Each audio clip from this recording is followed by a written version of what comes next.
Hello and welcome to the Axiom Insights Learning and Development Podcast. I'm Scott Rutherford. This podcast focuses on driving organizational performance through learning. There's always something new to learn in L&D.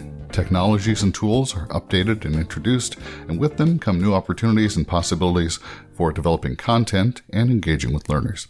And that's not to mention the systems and data that we can use to improve and socialize results from learning investments. Staying up to date on everything that's new can be a challenge. And so this time on the podcast, we're focusing on resources you can use to take advantage of to develop your own skills and competencies as a learning professional. Beyond the conversation in this episode, which is a closer look at how you can develop skills to excel as a trainer using virtual delivery, we're also publishing a resource guide with information and links to dozens of learning resources and programs relevant to the learning leader and to the L&D professional. So you can find it on the episode page for this podcast at axiomlearningsolutions.com/podcast, or you can use the shortcut link axiomlearningsolutions.com/resources.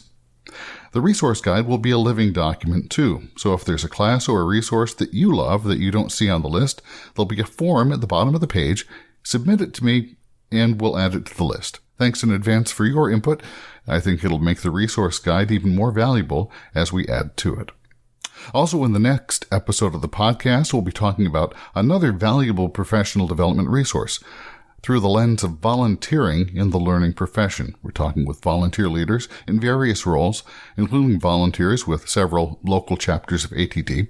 And we touch on how being connected with peers through ATD and other associations is valuable in that it helps all of us stay current about what works in learning, what technologies we need to be paying close attention to, tips and tricks, and so on. That episode will be out soon, and in order to be notified when that is released, be sure to click subscribe on whatever podcast tool you're using, Apple Podcasts, Spotify, Google Podcasts, or really wherever you get your podcasts. And so with all of that said, let me move on to our discussion with our guest for this episode.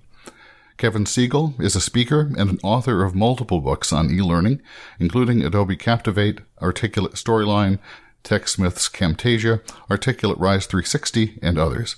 He's an e-learning expert and the founder and CEO of the International Council for Certified Online Training Professionals.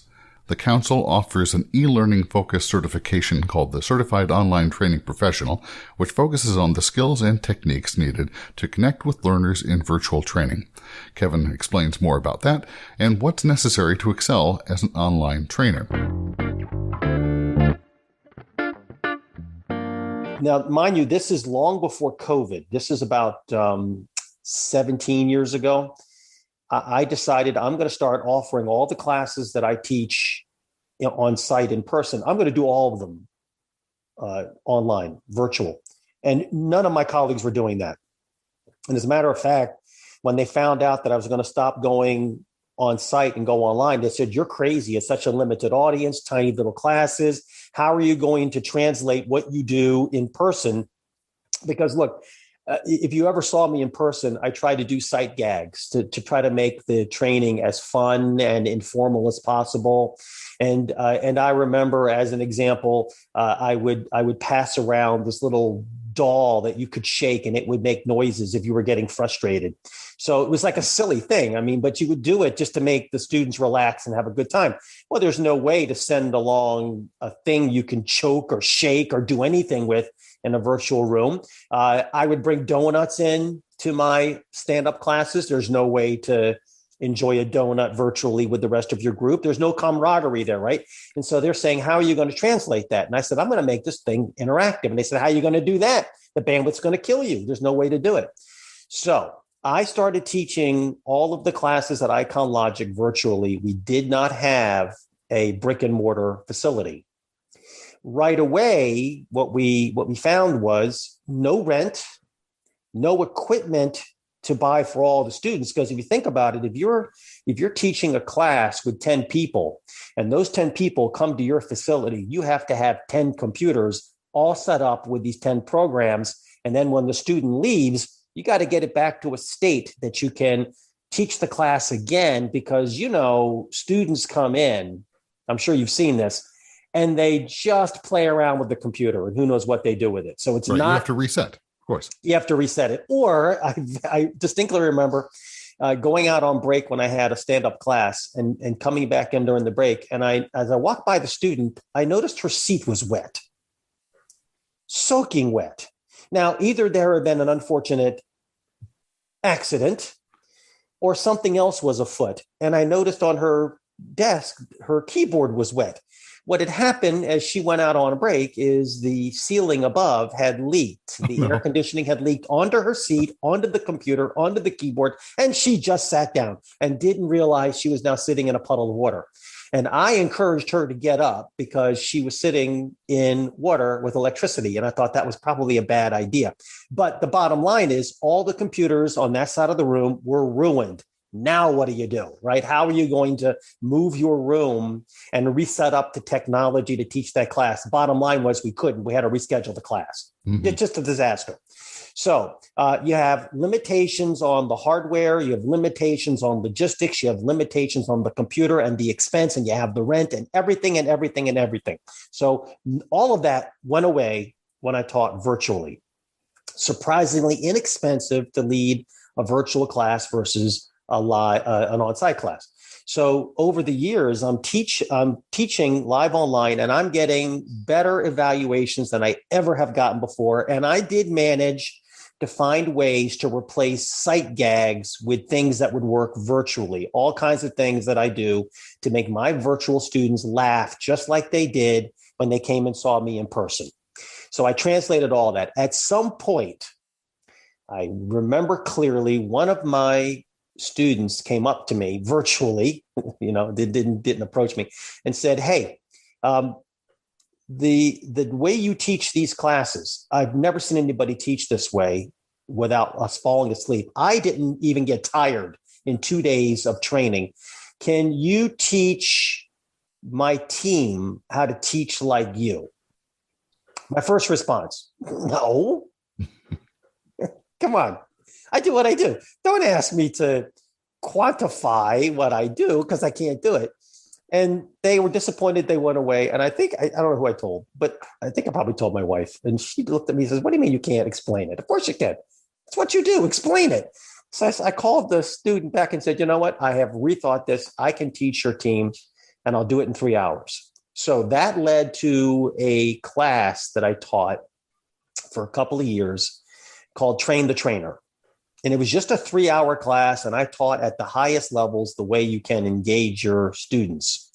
And after a couple of years of that, one of my students said, "This class was great. I wish it was longer. And do you think you could certify my group to be certified professionals online?" And I said, "Absolutely not. I'm not a certifying entity. You'd have to be to do a certification."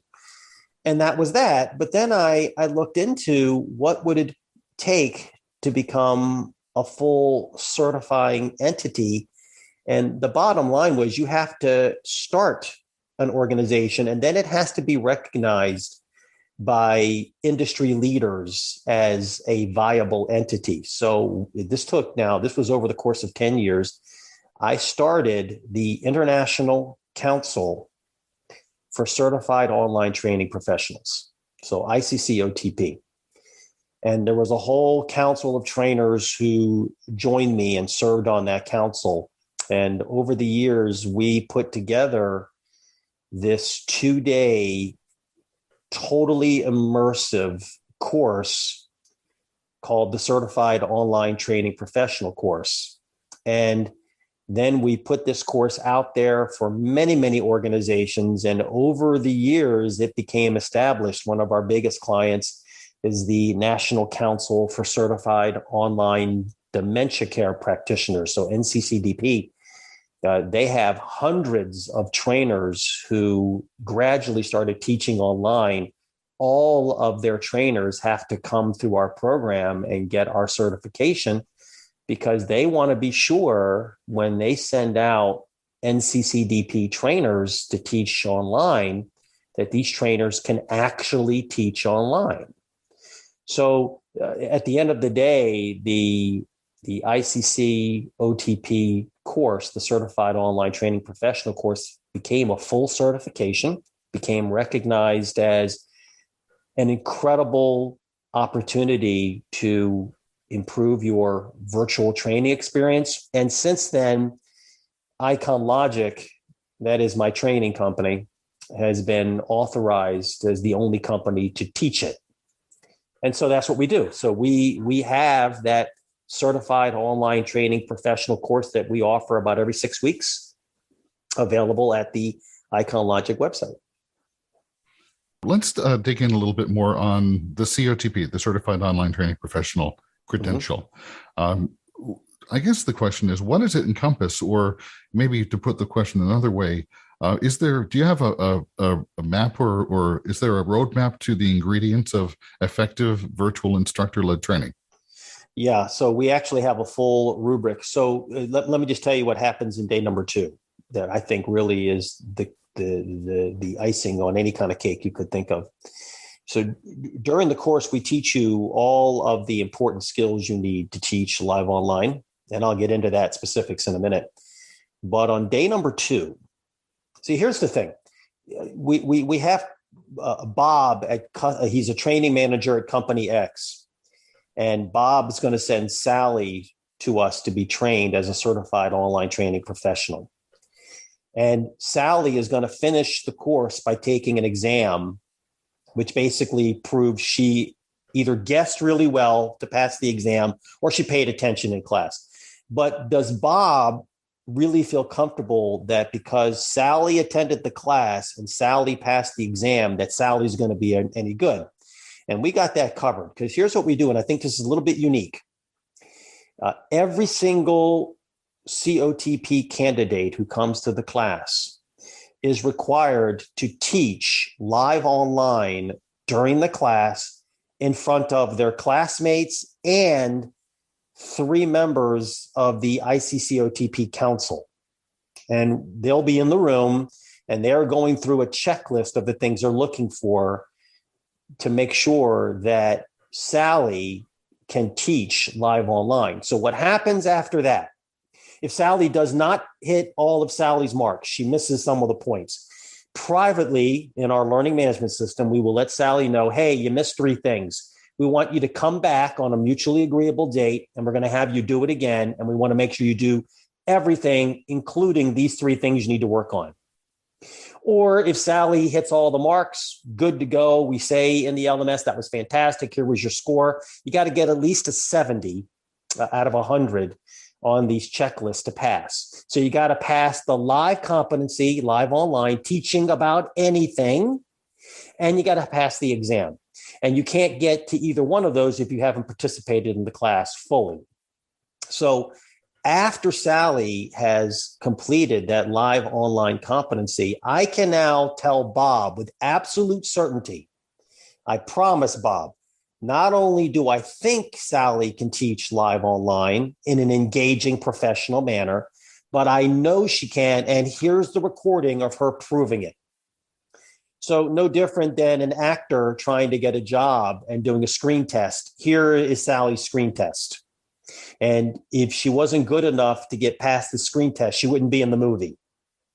Oh, yeah, I hope that sits with you. You see what I'm going with that? Makes sense to me. I understand. Yeah. So let me tell you now, if you want, I can tell you, from soup to nuts, what people learn in that class, from the beginning to the absolute end, including the online competency.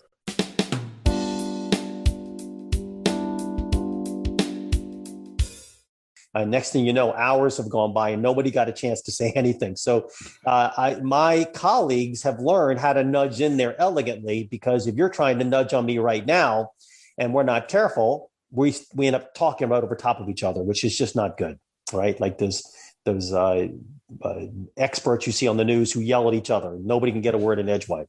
So if you're on TV or you're teaching virtually, that means you have an ego big enough that you want to do it. And you just want the microphone, and that's what I want. So we have multiple trainers, and during one of the sessions, we actually actively tag team teach. So class starts off with some online training basics. early on in the class, we talk about the value and the importance of establishing credibility. And in a lot of industries, that credibility is known as an elevator speech. So I give the example as I attended a project management class years and years ago when project management was the thing. You had to get your project management certification. I don't know why. It was like, you got to get it. You got to get it. So I attended the class, and the instructor introduced herself as a project management expert and said that she had managed 2 projects and one of them worked out okay. Now I'm doing the math and I'm seeing 50% fail rate. And I'm thinking, my goodness, half of your projects didn't work out well. You could say also, look at the other side, half of them did, but I looked at it as half of them didn't. And I was already concerned, and it didn't get any better. This person was not a trainer and just was all over the map with their training. It was horrible. It was so bad. I paid a lot of money for that class, but when that class broke for lunch on the first day and the students started heading back to class, I kept going that way. And they were like, where are you going? I go, I've seen enough. You guys have fun. Done. That was the end of that. So we talk about credibility and why should your students listen to you? And it surely better be better than a 50% success rate at what you're teaching. You know, I want to see like you certainly when I do my elevator speeches, when I'm teaching Captivate, I tell students that not every project has gone beautifully. But during this class, I'm going to teach you all the successful things, and I'm going to share with you some of my failures so you do not repeat what I did wrong. So if you're going to have failures in your introductory, make it to a point that that's not typical, but we have them, and how are we going to deal with it? So I talk about getting your class on the right foot. Then you've got your students that don't feel comfortable in a virtual environment. What are you going to do for them to accommodate them, right? You've got people that come to an online space, have never seen a chat pod before. Yes, it is in fact true today that people will come into your room, they don't understand screen sharing, chat pods, emoticons, the little smiley faces and that kind of thing. And not only that, even if they understand chatting and emoticons and the pods that show up in these online spaces, these features are different between Teams and GoToTraining and WebEx. So I bounce around to all these different environments, and it always takes me a few minutes to figure out where am I and what tools do I have available today, and am I prepared to use these tools? So we do the elevator speech. We get them comfortable with the environment. We talk about the course pacing. So when I started teaching these classes, one of the reasons that very first class was not successful is I know that to teach the concept that I was teaching that day was going to take me 12 hours over 2 days, so 6 hours each day. They said, you cannot have these students in front of their computer for more than 2 hours total. And I said, well, how am I going to teach 12 hours of content in 4 over 2 days? They said, you're going to have to condense it, which right away is a recipe for everybody being upset. And I found, and you tell me if this is true or not, is it true that you are in front of your computer all day, every day? I think there are days when I've spent 10, 12 hours without realizing. Okay. And if you went to and look, I'm speaking about computer training software. Certainly, if this is soft skills, this could be a little bit different. We're teaching some kind of a life skill. But if we're talking about computers, even if you went to an on-site training class and it wasn't virtual, you would be in front of a computer. Am I right? Right. Well, I think there's a difference between simply being in front of a computer. Just saying that doesn't bring into the picture, okay, what does the student engagement look like? What is the learner doing in that time? Right. I'm going to get there. Yeah, You're absolutely a very right. different thing. I mean, obviously, I think people would default to saying worst case scenario that I'm clicking through self-guided slides where it's just click next until you hit the quiz at the end. We actually cover that too. We talk about the differences between instructor-led training, virtual or otherwise, and e-learning. So you got the synchronous and you've got asynchronous. So if you're talking asynchronous, completely different animal. That's you're totally by yourself and you're clicking through it. And if the lesson's good, you're learning. If it's not, you're probably just clicking to get through it.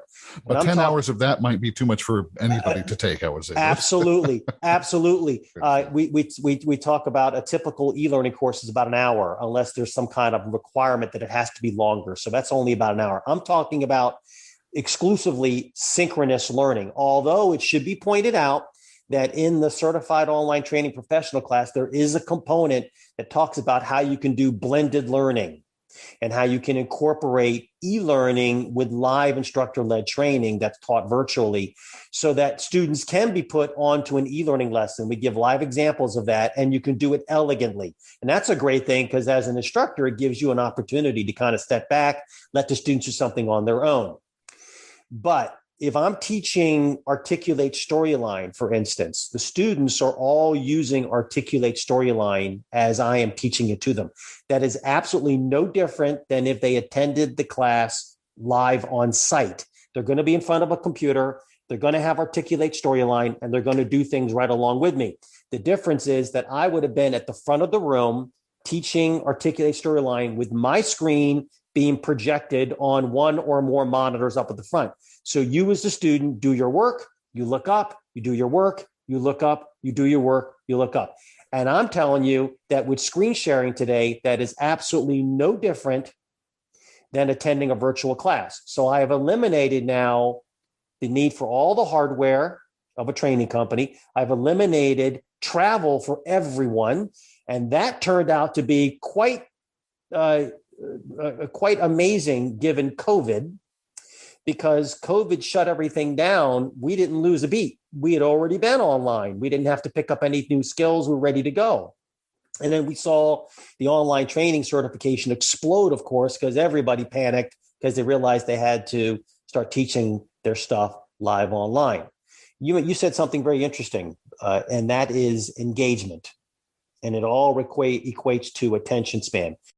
There's two numbers that I think students ought to take to the bank. One is 15 seconds.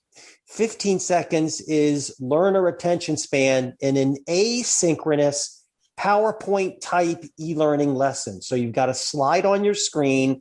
How long do you have before the learner goes, hey man, this is getting a little bit ponderous? And I say that's right around 15 seconds. Not exactly 15. Nobody can say that. Give you a range. So 10 to 20 seconds would be a nice range, 15 in the middle, right?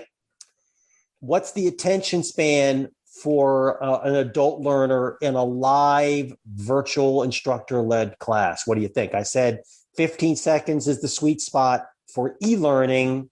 What about live online training? If you engage your live online audience every 2 to 3 minutes with an engagement tactic, you will be successful live online. Engagement tactics include, this is real simple, say the student's name. Just say Scott.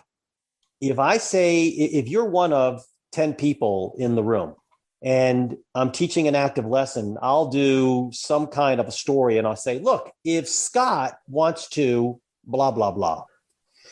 My intent was actually not to call on you. My intent was just to make sure that you heard your name. And for a few seconds, your brain kicks in and you go, oh, I heard my name. I think I'm about to get called on. Now you're wondering if you're going to get called on, but I have no intention of calling on you. But maybe I do. That's one engagement tactic. Another engagement tactic, quite literally, call on Scott. And here's an example of the way we would call on you.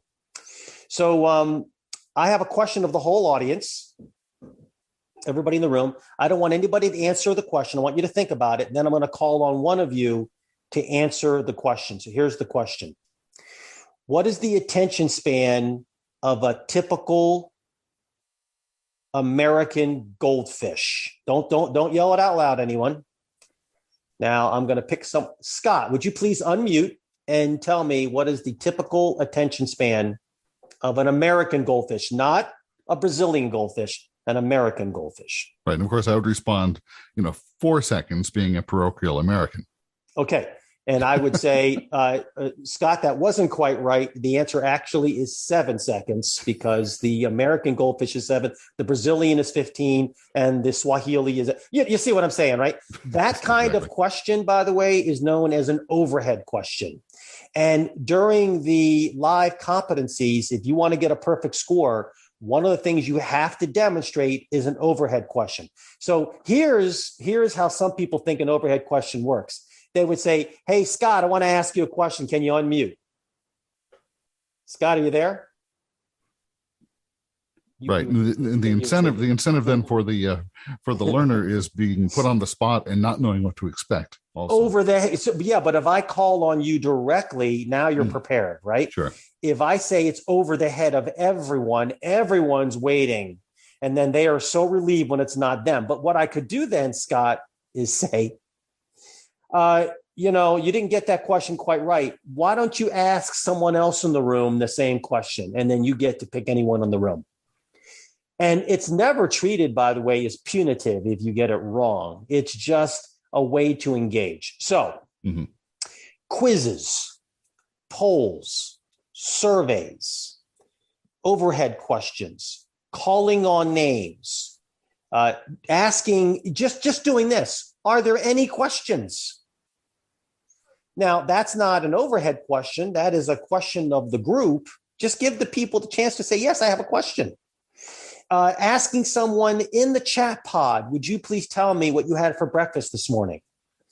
Now the chat pod's going to light up, right? And when you respond to the chat pod, what we tell our students is, don't just say, oh, Captain Crunch, Lucky Charms. Yes.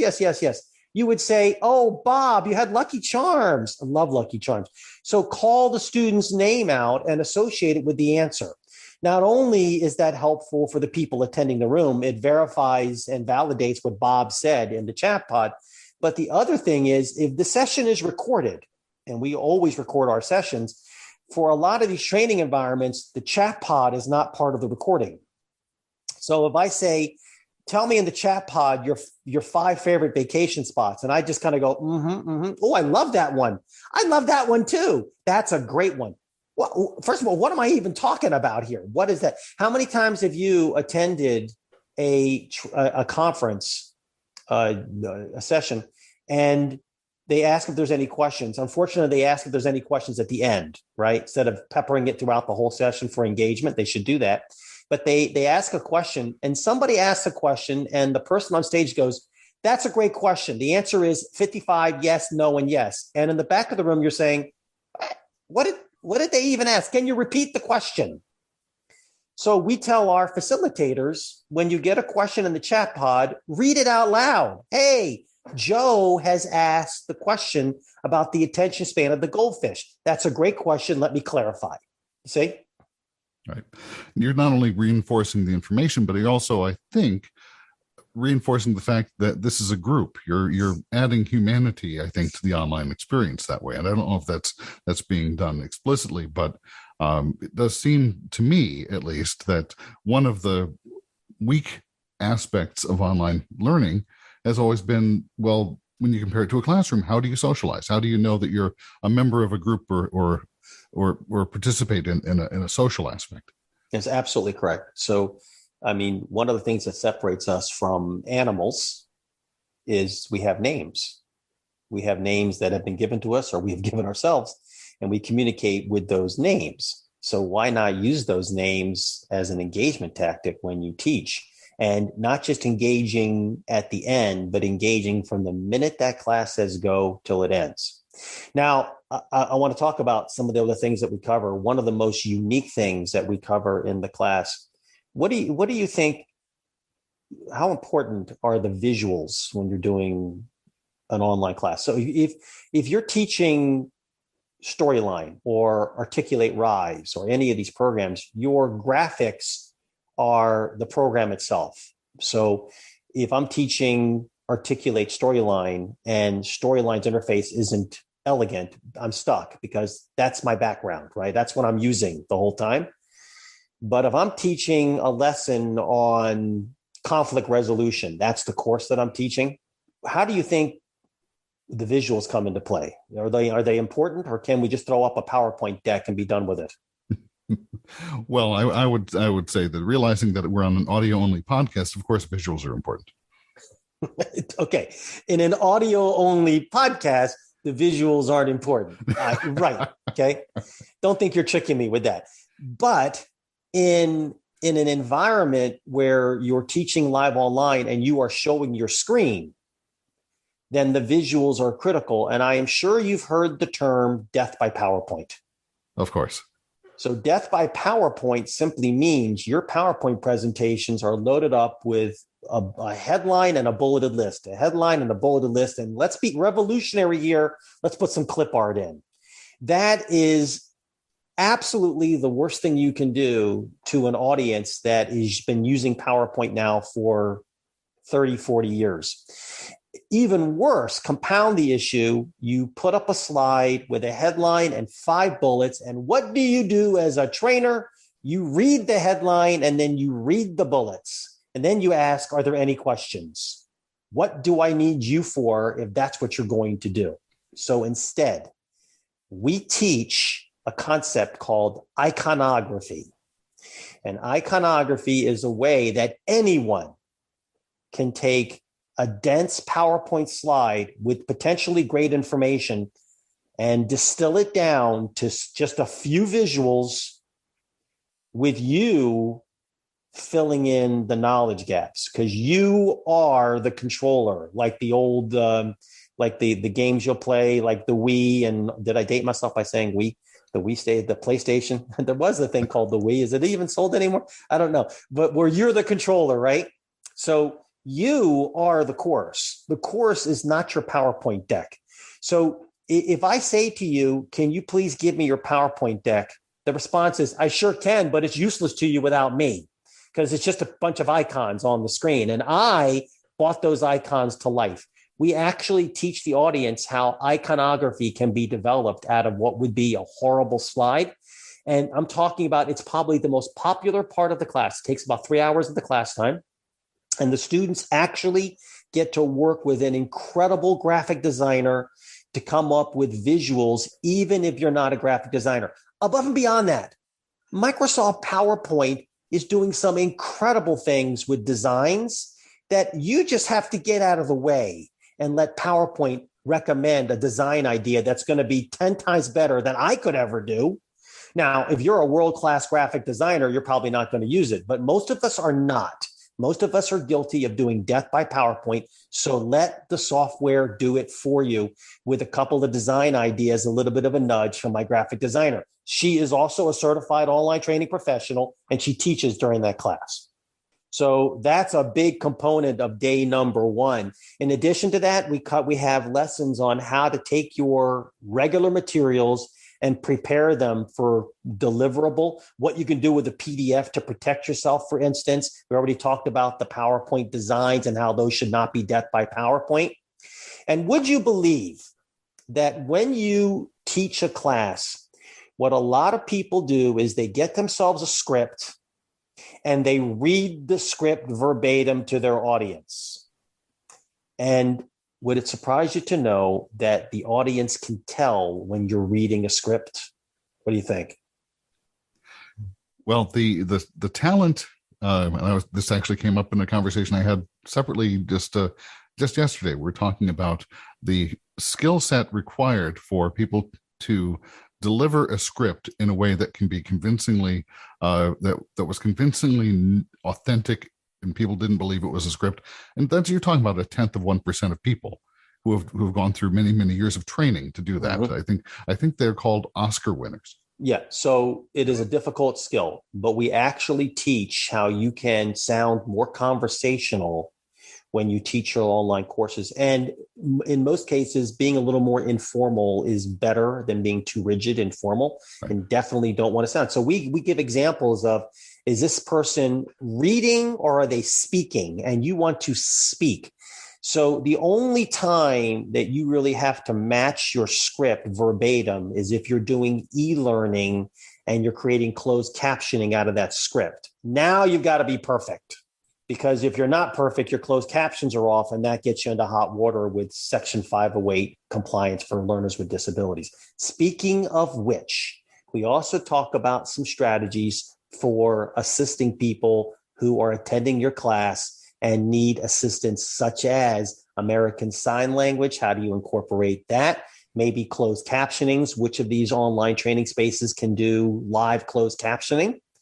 And those sorts of things, because you do have to accommodate people with disabilities. You cannot discriminate for more than one reason. If you just want to take it at face value for the law, it's illegal. So you have to accommodate. Whether or not morally you think you want to do it or it's the right thing to do, it's illegal. So you have to accommodate. And we talk about some strategies for that as well. All of that happening in 2 days. And don't forget that part of that second day is everybody's teaching for 10 minutes against a rubric, which we set up, that you have to prove that you can do what we've been teaching you for the past day and a half.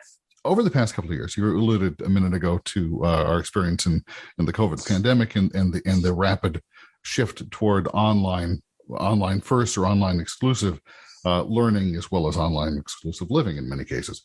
But now, as we're in a mode of return to office, return to society, return to normalcy, whatever that means, I do hear people in our field and influencers, business influencers, say, well, we want people back in the classroom because that's better. Wrong. Well, so how do you address that when there, and do you think there's still a lingering perception in the industry and in the business world that classroom is better? Okay, so COVID did us a favor in that regard. If you can find a silver lining there, that it made it so that you have to make this work virtually. It's what we've been talking about for years. People are actually doing it because they had to. But the initial perception, and it still does linger, you're correct, is that virtual instructor-led training isn't as good as instructor-led training and somehow should be less expensive. And I'm saying, no, the intellectual property, the transfer of knowledge that you're giving is exactly the same if instructor-led training versus vILT. The only difference is the quality of and comfort level of the vILT instructor.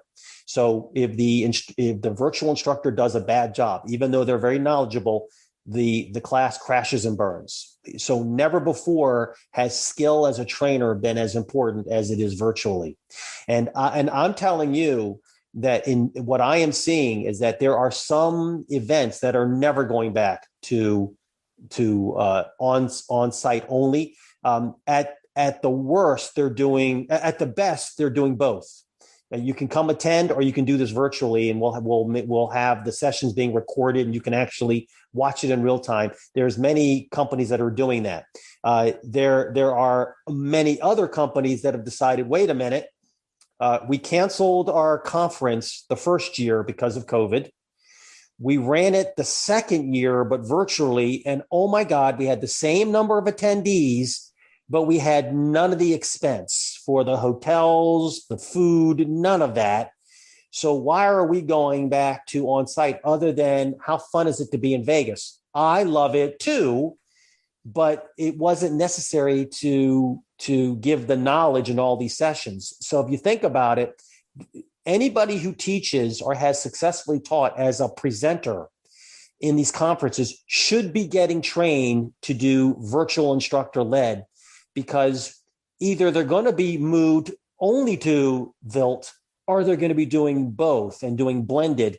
And I have seen the blended events get buggered up because the on-site instructor completely ignored the virtual audience, just taught their session and didn't even have a thought to, well, wait a minute, you got a whole virtual group out here. Maybe there's even more of them and you've completely ignored them. So when I teach to both. So I actively engage my audiences. And I will also tell you one other thing I'm doing. When I record my sessions to my live class, we actually sell those recordings. So you can come and take Camtasia training from Icon Logic.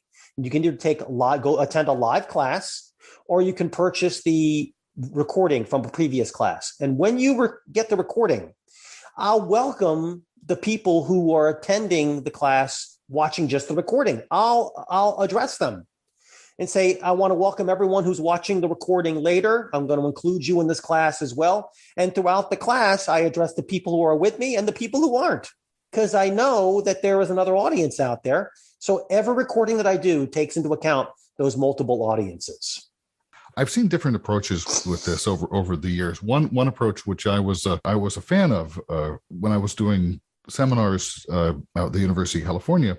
We would have a group in the room and an online audience, and we would assign a member of staff, typically in the room, to be the advocate for the online audience. So if there was a question or a comment that couldn't be voiced, that came in through a chat box or so forth, someone would stand up in the room and voice that to the group. Yeah, and I do that myself. So we teach our certified trainers, they are required, and we test this when you're doing your online competencies. I'll put comments in that chat pod. And you, as the candidate, better respond to it, because if you don't, that means you're not paying attention to your chat pod. And look, you could have someone in there that says, hey, that step didn't work for me. Hello, it didn't work. And their audio is not working. You left them behind 40 minutes ago in a really important session.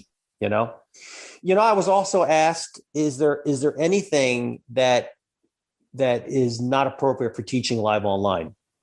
And up to today, I have never come across a subject that couldn't be taught equally well virtually as it was in person. The only things that would be a challenge would be things where you actually have to have hands-on, whatever it is. As an example, CPR. If you need time with that, are they still calling it a dummy? What is I think a dummy. I think still calling it dummy. Okay, be careful. What did I just say? Whatever that thing, the mannequin, the CPR mannequin. We'll say that. Well, you can't say no. Okay, whatever it's called. You might need that so you can actively do it. But they're even setting it up now where everybody would have that device with them connected to the computer, and you can see how they're engaging with it. So that's going away. The one exception that I heard that would be like, you probably have to be on site to experience that. There was a student who came to my class, and they were going to teach all the roles of a mortician. So preparing the body for burial, right? Or doing